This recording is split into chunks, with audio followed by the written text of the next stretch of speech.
സ്വന്തം ആവശ്യങ്ങൾക്കായി കെട്ടിപ്പടുത്ത നൂറുകണക്കിന് അണക്കെട്ടുകളും വൈദ്യുത നിലയങ്ങളും യാതൊരു മടിയുമില്ലാതെ പൊളിച്ചു നീക്കുകയാണ് ചൈന.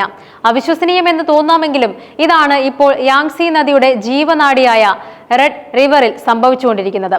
റെഡ് റിവറിലെ 357 അണക്കെട്ടുകളിൽ 300 എണ്ണവും 373 ചെറുകിട ജലവൈദ്യുത നിലയങ്ങളിൽ 342 എണ്ണവും പൊളിച്ചുമാറ്റി. പ്രകൃതിക്ക് വലിയൊരു കൈത്താങ്ങായി മാറിയിരിക്കുകയാണ് ചൈനീസ് സർക്കാർ. അരനൂറ്റാണ്ടിലേറെയായി അതിവേഗം വികസിച്ചുകൊണ്ടിരിക്കുന്ന രാജ്യമാണ് ചൈന. നഗരങ്ങളും വ്യവസായങ്ങളും അതിവേഗം വളർന്നു, ഊർജ്ജ ആവശ്യങ്ങൾ കുതിച്ചുയർന്നു. ഈ കുതിച്ചുയരുന്ന ആവശ്യങ്ങൾ നിറവേറ്റുന്നതിനായി രാജ്യത്തെ നദികളിൽ വൻതോതിൽ അണക്കെട്ടുകൾ നിർമ്മിച്ചു. യാങ്സി നദിക്ക് കുറുകെ ആയിരക്കണക്കിന് അണക്കെട്ടുകൾ ഉയർന്നപ്പോൾ വൈദ്യുതി ഉൽപാദനം വർദ്ധിച്ചെങ്കിലും നദിയുടെ ആവാസ വ്യവസ്ഥയ്ക്കാണ് യഥാർത്ഥത്തിൽ ശ്വാസം മുട്ടിപ്പോയത്. അനിയന്ത്രിതമായ ഈ നിർമ്മാണം നദികളുടെ സ്വാഭാവിക ഒഴുക്കിനെ തടസ്സപ്പെടുത്തുകയും ജലജീവികളുടെ ആവാസ വ്യവസ്ഥയെ താറുമാറാക്കുകയും ചെയ്തു. റെഡ് റിവർ പോലുള്ള നദികൾ ഒരു കാലത്ത് മത്സ്യസമ്പത്തിന് പേരുകേട്ടതായിരുന്നു. ഇവ അനേകം തദ്ദേശീയ മത്സ്യവർഗ്ഗങ്ങളുടെയും മറ്റ് ജലജീവികളുടെയും പ്രജനന കേന്ദ്രങ്ങളായിരുന്നു. എന്നാൽ അണക്കെട്ടുകൾ വന്നതോടെ ഈ നദികളുടെ ജീവൻ തന്നെ അപകടത്തിലായി. അണക്കെട്ടുകൾ മത്സ്യങ്ങളുടെ ദേശാന്തര യാത്രകളെ തടസ്സപ്പെടുത്തി. മുട്ടയിടാനും കുഞ്ഞുങ്ങളെ വളർത്താനുമുള്ള അവയുടെ സ്വാഭാവിക പാതകൾ ഇല്ലാതായി. പല നദീഭാഗങ്ങളും വറ്റിവരണ്ടു. ഇത് മത്സ്യങ്ങളെയും മറ്റ് ജലജീവികളെയും കൂട്ടത്തോടെ ഇല്ലാതാക്കി. ജൈവ വൈവിധ്യത്തിന് ഇത് കനത്ത തിരിച്ചടിയുമായി. ഈ നാശത്തിന്റെ ജീവിക്കുന്ന തെളിവാണ് യാങ്സി സ്റ്റർജൻ എന്ന കൂറ്റൻ മത്സ്യം. ഒരു കാലത്ത് യാങ്സി നദിയിൽ ധാരാളമായി കണ്ടിരുന്ന ഈ മത്സ്യം അണക്കെട്ടുകളുടെ നിർമ്മാണം മൂലം വംശനാശത്തിന്റെ വക്കിലെത്തി. 2022 ഈ മത്സ്യത്തിന് വംശനാശം സംഭവിച്ചുകൊണ്ടിരിക്കുന്നു എന്ന് ഔദ്യോഗികമായി പ്രഖ്യാപിക്കപ്പെട്ടതോടെയാണ് ചൈനീസ് അധികൃതർക്ക് ഈ അണക്കെട്ടുകൾ വരുത്തിവെച്ച ദൂരവ്യാപകമായ പാരിസ്ഥിതിക പ്രത്യാഘാതങ്ങളെക്കുറിച്ച് കൂടുതൽ പഠിക്കാനും കാര്യമായ നടപടികൾ കൈക്കൊള്ളാനും പ്രേരണയായത്. ഇത് പ്രകൃതിക്ക് സംഭവിച്ച ദുരന്തമാണെന്നും വികസനം പാരിസ്ഥിതിക സന്തുലിതാവസ്ഥയെ ഇല്ലാതാക്കരുതെന്നും അവർ തിരിച്ചറിഞ്ഞു.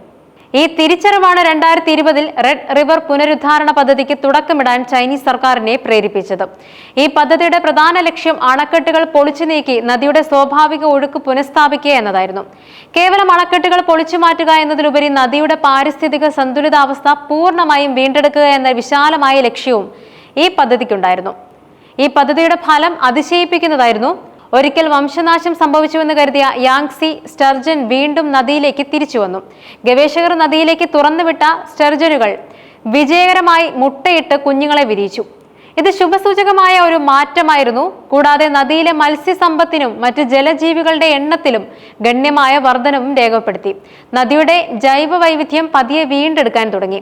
ഈ പദ്ധതി കേവലം റെഡ് റിവർ എന്ന ഒരു നദിക്ക് മാത്രമുള്ളതല്ല, മറിച്ച് യാങ്സി നദീതടത്തിലെ മൊത്തം പാരിസ്ഥിതിക പുനരുജ്ജീവനത്തിന്റെ ഒരു ഭാഗമാണ്. ഈ വലിയ പാരിസ്ഥിതിക മാറ്റത്തിന്റെ ഭാഗമായി യാങ്സി നദീതടത്തിൽ 10 വർഷത്തെ മത്സ്യബന്ധന നിരോധനം ഏർപ്പെടുത്തിയിട്ടുണ്ട്. ഇത് മത്സ്യസമ്പത്ത് വർദ്ധിക്കാൻ സഹായിക്കുന്നുമുണ്ട്. കൂടാതെ മണൽ ഖനനത്തിനുള്ള കർശന നിയന്ത്രണങ്ങളും ഈ പദ്ധതിയുടെ ഭാഗമാണ്. മണൽ ഖനനം നദിയുടെ അടിത്തട്ടിനെ നശിപ്പിക്കുകയും ജലജീവികളുടെ ആവാസ വ്യവസ്ഥയെ പ്രതികൂലമായി ബാധിക്കുകയും ചെയ്യുന്ന ഒന്നാണ്. ഈ നിയന്ത്രണങ്ങൾ നദിയുടെ സ്വാഭാവിക ഘടനയും ആവാസ വ്യവസ്ഥയും സംരക്ഷിക്കാൻ സഹായിക്കുന്നു. ഇതൊരു വിപ്ലവകരമായ തീരുമാനമാണ്. കാരണം വൈദ്യുതി ഉൽപാദനത്തെക്കാൾ പ്രകൃതിയെ സംരക്ഷിക്കുന്നതിന് ചൈന മുൻഗണന നൽകി. ലോകത്തിലെ ഏറ്റവും വലിയ സാമ്പത്തിക ശക്തികളിൽ ഒന്നായ ചൈന വികസനത്തിന് വേണ്ടി പരിസ്ഥിതിയെ ബലി കഴിക്കുന്നതിൽ നിന്നും പിന്മാറി സുസ്ഥിര വികസനത്തിലേക്ക് ചുവട് മാറ്റാൻ തയ്യാറാണെന്ന് ഈ നടപടിയിലൂടെ തെളിയിക്കുന്നു. ജലവൈദ്യുത പദ്ധതികളിൽ നിന്നും അവർ പൂർണ്ണമായും പിന്മാറിയിരുന്നില്ലായിരിക്കാം. പക്ഷേ പരിസ്ഥിതി നാശം അപകടകരമായ നിലയിലെത്തിയ പ്രദേശങ്ങളിൽ തിരുത്തലുകൾ വരുത്താൻ അവർ തയ്യാറാണ്.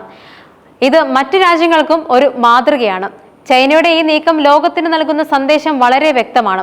വികസനം എത്ര വലുതായാലും പ്രകൃതിയെ നശിപ്പിച്ചുകൊണ്ടുള്ള പുരോഗതിക്ക് നിലനിൽപ്പില്ല. പ്രകൃതിയെ ബഹുമാനിക്കുകയും സംരക്ഷിക്കുകയും ചെയ്താൽ മാത്രമേ മനുഷ്യരാശിക്ക് ശോഭനമായ ഒരു ഭാവി ഉണ്ടാകൂ. പരിസ്ഥിതിയെ പരിഗണിക്കാതെ മുന്നോട്ടു പോയാൽ അത് മനുഷ്യരാശിയുടെ നിലനിൽപ്പിന് തന്നെ ഭീഷണിയാകുമെന്നും ഈ നടപടി ഓർമ്മിപ്പിക്കുന്നുണ്ട്. ഈ മാതൃക പിന്തുടരാൻ ലോകത്തിലെ മറ്റ് രാജ്യങ്ങൾക്കും ഇത് പ്രചോദനമാകുമോ? അണക്കെട്ടുകൾ വരുത്തുന്ന പാരിസ്ഥിതിക ആഘാതങ്ങളെക്കുറിച്ച് പല രാജ്യങ്ങളും ഇപ്പോൾ തിരിച്ചറിഞ്ഞു വരുന്നുണ്ട്. ചൈനയുടെ ഈ ധീരമായ തീരുമാനം ഭാവിയിൽ കൂടുതൽ രാജ്യങ്ങളെ പ്രകൃതി സൗഹൃദ വികസന നയങ്ങൾ സ്വീകരിക്കാൻ പ്രേരിപ്പിച്ചേക്കാം. കാലം തെളിയിക്കും. സുസ്ഥിര വികസനത്തിന്റെ പ്രാധാന്യം ലോകമെമ്പാടും ചർച്ച ചെയ്യപ്പെടുന്ന ഈ കാലഘട്ടത്തിൽ ചൈനയുടെ ഈ നടപടിക്ക് വലിയ പ്രസക്തിയുണ്ട്.